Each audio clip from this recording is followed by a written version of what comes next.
તો વાત કરીએ જામનગરની, તો જામનગરમાં આંગણવાડી મહિલાઓએ ઓનલાઈન કામગીરીનો બહિષ્કાર જાહેર કર્યો છે। ત્યારે છેલ્લા 7 વર્ષથી મોબાઈલની માંગણી કરવામાં આવી છે, પરંતુ હજી સુધી મોબાઈલ ન મળતા આજે બહેનો દ્વારા મોબાઈલના સિમ કાર્ડ જમા કરાવી દેવામાં આવ્યા છે।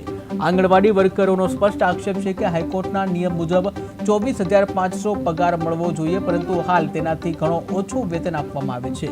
આંગણવાડી બહેનોનો આક્રોશ એ પણ છે કે મોબાઈલ વિના ઓનલાઈન કામ શક્ય નથી અને તેથી આજથી કોઈ પણ પ્રકારની ઓનલાઈન કામગીરી નહીં કરવામાં આવે। મહાનગરપાલિકાની CDPO કચેરી ખાતે બહેનો દ્વારા સિમ કાર્ડ પરત કરી વિરોધ નોંધાવ્યો। કામગીરી કરી રહ્યા છે એ બાળકો, સગર્ભા અને ધાત્રી માતાઓ તેમજ કિશોરીઓનો સમાવેશ થાય છે।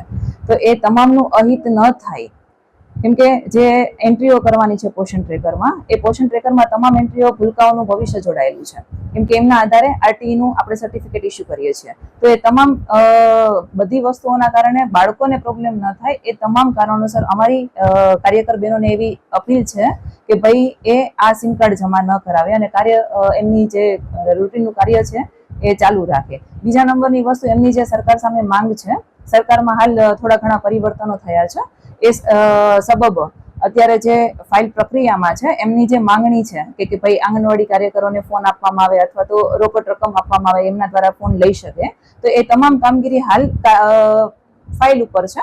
એ ટૂંક સમયમાં જ એ કામગીરી પૂર્ણ થવાના આરે છે।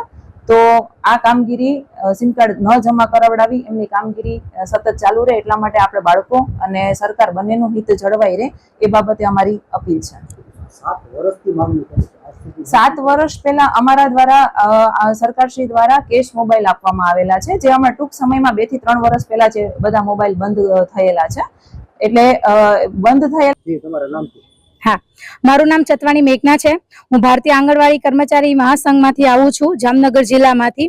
હવે અમારા મહામંત્રીની મળેલી સૂચના મુજબ જે સરકારે 7 વર્ષથી અમને મોબાઈલ પ્રોવાઈડ કરેલા નથી, છતાં સિમ કાર્ડ જે પ્રોવાઈડ કર્યા હતા, એ સિમ કાર્ડમાં અમે કામ કરતા હતા અત્યાર લગી, પણ ઈ સિમ કાર્ડ મેં મોબાઈલ વગર શેમાં યુઝ કરીએ, બરોબર? મોબાઈલ ન આપવા છતાં 7 વર્ષથી મોબાઈલ અમને પ્રોવાઈડ કરેલો નથી અને એ મોબાઈલ અત્યારે હાલ એવી પોઝિશનમાં નથી। હવે અમે અમારા ઘરના મોબાઈલમાં બધું સિમ કાર્ડ રાખી અને ટોટલી કામગીરી કરીએ છીએ, છતાંય સરકારની ગ્રાન્ટ આવી ગઈ હોવા છતાં અમને મોબાઈલ પ્રોવાઈડ થતા નથી। બીજું વસ્તુ, હાઈકોર્ટનો ચુકાદો આવી ગયો છે, બરોબર છે? આંગણવાડી કર્મચારીને 24,800 પગાર કરવાનો, તો અત્યાર સુધી કોઈ હજી સુધી સ્વીકારેલો નથી।